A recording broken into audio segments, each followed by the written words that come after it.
Let's check out 2 different ways that we can use the sustain pedal, and we'll also talk about 2 reasons why we might want to use it at all.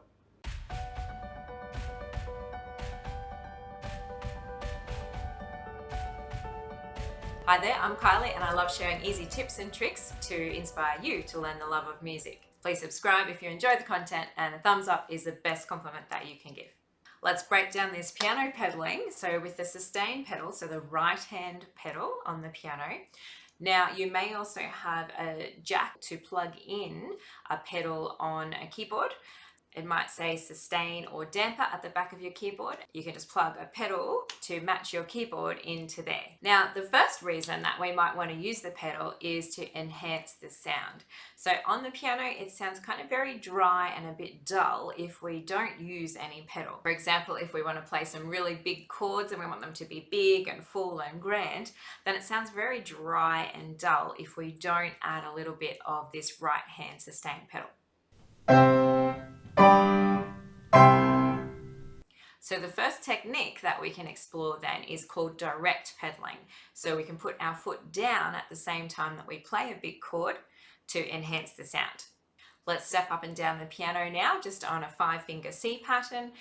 Each time we play a note and our hand goes down, let's put our foot down at the same time. Then as we move, we can move to the new pattern and also put our foot down again.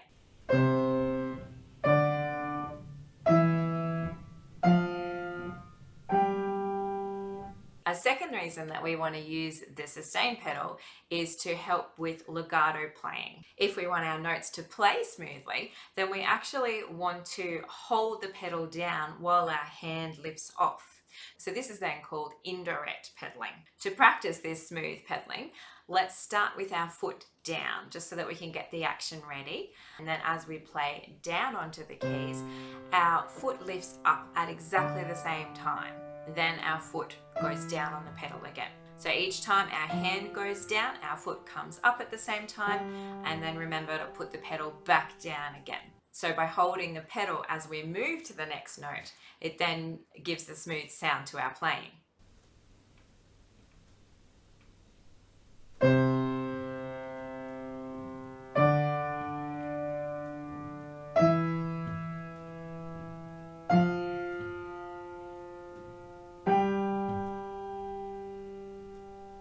Next, we can practice this legato pedaling by moving our hand around, changing the note, and then re-pedaling. So move to a new place, and as you play the new note, lift your pedal and re-pedal.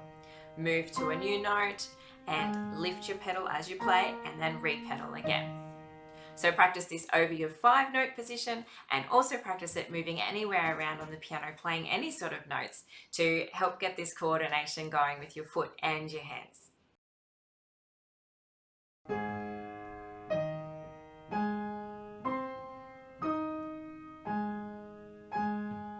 If you're fairly new to piano and you'd like to do some very first lessons and easy exercises to get yourself moving around and just enjoying your playing, then I'll link to a first beginner series as well that you can check out. Thanks for joining me today, and happy music making.